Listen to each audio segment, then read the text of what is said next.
Hello there, Seb here from Motorhome Dealer Group, and welcome to this video guide on the Eberspacher 701 diesel heater that you see here in front of me. In this video guide, I'm going to explain how to use the features of this heater to control the diesel heater in your leisure vehicle, and hopefully by the end of the video you'll feel comfortable doing so. This video is not going to be covering any troubleshooting or problem solving. If you are experiencing issues with your diesel heater, then please do seek the help of a technical professional and consult your manuals. This really is just a quick start guide to get you up and running using this diesel heater in your leisure vehicle.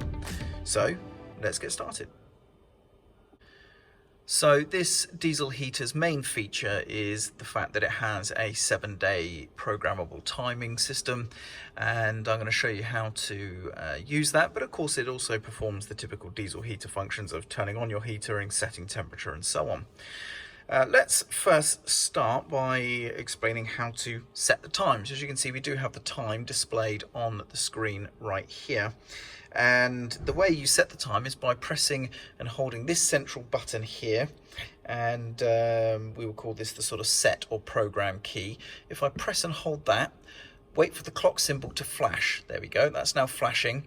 And now I can use the up or down arrows to set the time. Now you'll notice it's scrolling the whole time. I have to hold it down to go through the hours. So the minutes initially start scrolling, they get faster until eventually we're whizzing through the hours as well. So that's how you would set the time right there. So at the minute it's 15:04, so let's set it back to where it was. So it's not too hard to use. And then when you're done, all you need to do is press the set program key again, and then now you'll notice the day is flashing, so we can use the up or down buttons to choose the correct day that we are on, and it is a Friday today, so I'm going to select that again by confirming with the set or program key, and then we're done. And that is how you set the time and day reference for the unit. Now, if your diesel heater is running, it's not possible to make those adjustments. So the heater needs to be off in order for you to be able to make those adjustments on the timer. So next, let's show you how to turn the heater on and off manually and control it manually without using the programmable options. So we're going to press this button here, and when we press it, we should see the same symbol appear in the bottom left corner here, showing the heater is now on. And then we have the countdown timer. When this timer elapses, the heater will turn off. So that's currently set to an hour. We can change that by pressing the set or program button here. So if I go right the way through, we start off with options of 10 minutes, half an hour and a half, 2 hours, and then singular hours incrementing all the way up to 8 hours. And then continuous, so that's going to stay running until you manually switch it off, and then we're back to 10 minutes again. Okay, so I'm going to choose, say, an hour and a half there.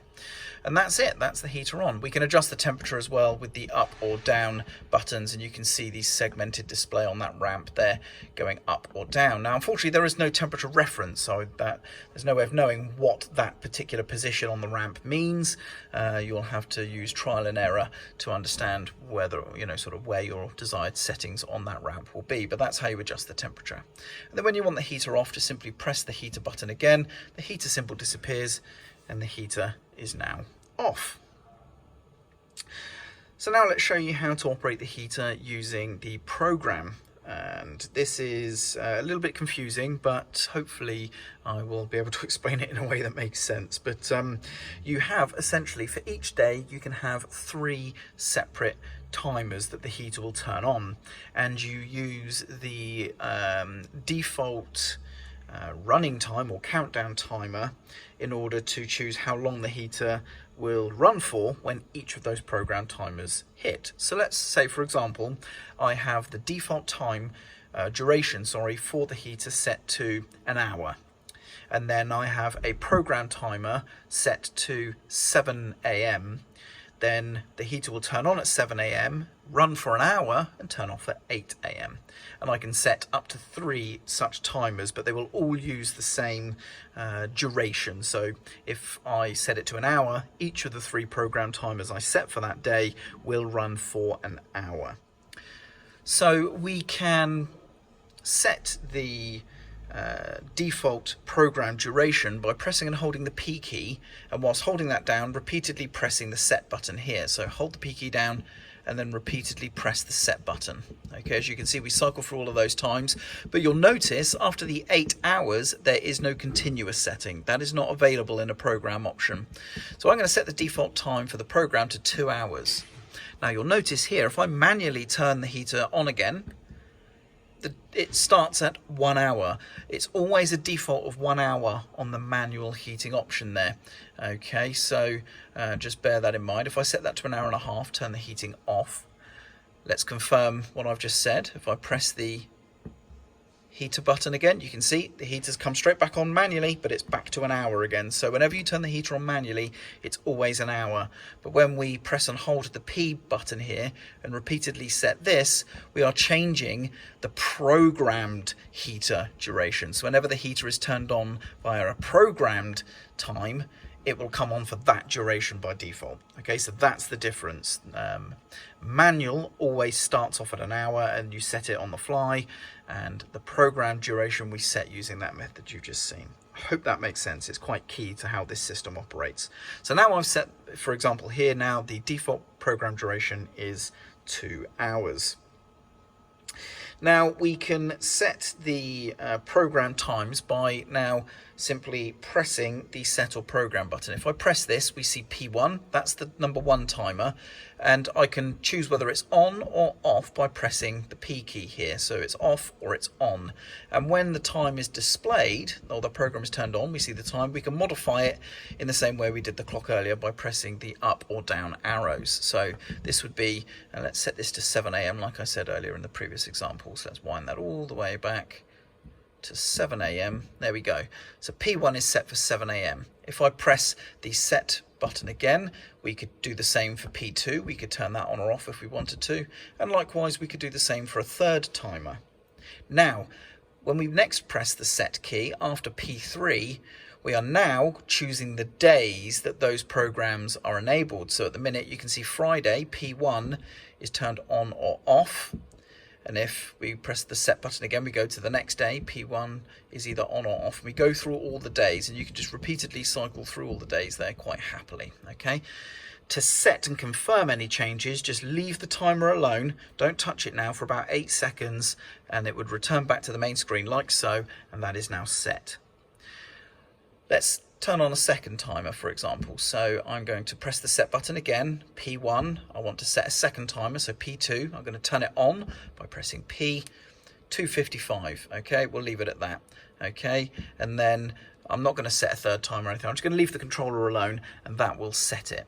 Okay, but don't forget we might want to choose what timers we have on. So as you can see, P1 and P2 are the available timers, and we can turn those on or off. So any available timers you have set in the program options, so it's telling me I've only got P1 and P2 set, and now just like before I can choose what days those timers become active. So at the moment I've got it set so that if let's turn off, today is already Friday, but let's say tomorrow morning I want that to come on at 7 like I've set, and at 5 to 3 like the other timer was set there. That now means that this setting, P1 and P2 are on for Saturday. So at 7 AM, which was P1's time, it's going to come on. The default duration is 2 hours because we set that. So it's going to run from 7 AM to 9 AM. Okay. Now the second timer was 5 to 3. Okay, so it's going to kick in again at 5 to 3, and then at 5 to 5 it will turn off again, because again it's that 2 hour duration that we set. And that is essentially how you set the program days. It's as simple as that, really. It is a bit confusing, it's not super intuitive, but once you know how to operate it, it's actually pretty straightforward. Now, it's worth noting as well, if the presets, for example, if we want to activate any of these programs, for example, we want to turn them on, we need to press the P key to determine whether or not the heater is going to turn on or off. So now I've pressed P. If you look here, P is crossed out, so none of the program timers are active. But if I press P here, now P1 and P2 are active, and they will turn on for the days that we have told them to turn on. Okay, So that is how you actually activate the programmed mode once you set it all up. So you need to press the P key so that you see your program timers appear here. Otherwise, if we press P, then it will show a crossed out P, which means none of the programs are activated. Even if you've got them set up, they're not going to come on with that crossed out P showing. Let's just also show you something. If I was to turn off all of the timed programs, as you can see, so now P1, 2 and 3 are all off. Let's leave that now for an hour, for 8 seconds, so that's set, okay. So now that's set. If I press P now to turn the programs on, you can see it doesn't have an effect because we've disabled the 3 program timers, so trying to turn them on has absolutely no effect. The P is still crossed out, okay. Now you can also turn on the heater manually as we've done before, and you could turn on the programs here by pressing the P key, but we don't have any. As you can see, it's flashing there. P crossed out is flashing, so let's turn on P1 at least, okay. And again, I'm just going to leave that for 8 seconds to confirm that. There we go. Let's turn the heater on manually. And now I can say, actually, I want it to turn into the program mode. If I press P, we're off the program mode. If I press it once more, now we're on the program mode. So that's with the heater turned on manually. You can still engage the program timers if you so wish. So by pressing P, you cycle whether or not you want the programs on when you're operating the heater manually. Okay. The last thing I'm going to show you how to do is to view fault codes. And yes, you can see some simple fault codes on this to tell you why your heater is misbehaving. So it's not going to go into anything too in-depth, but it will give you a good starting point for which to try and fix the issue if your heater isn't working. To view any active fault codes, we're simply going to make sure the heater's running first, so turn the heater on manually if you need to, and then press and hold the heater button. We should see the word data appear like so.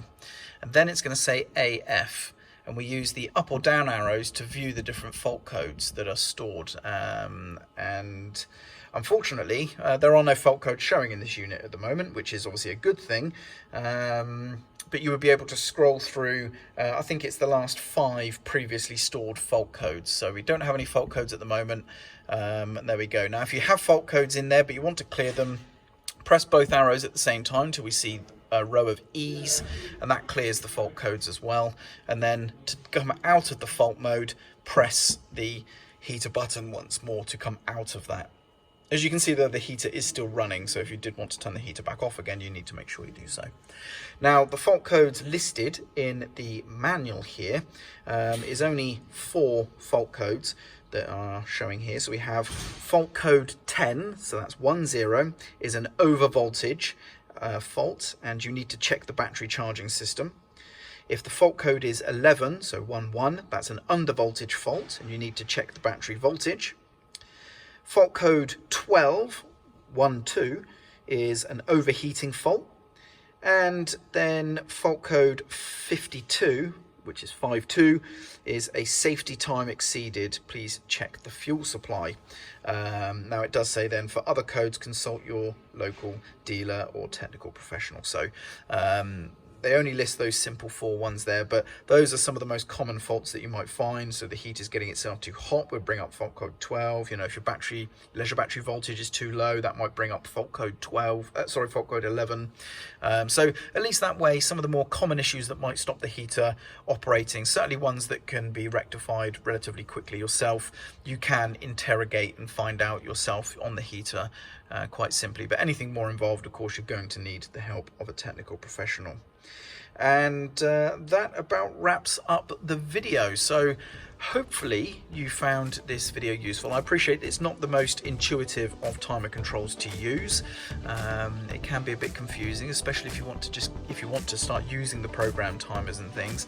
Of course, you don't need to use the program timers. You can keep it with the programs totally off and just manually turn the heater on and off whenever you want to use it, which a lot of people do.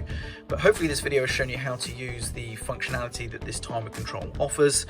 I'm Sev, and thank you very much for watching the video.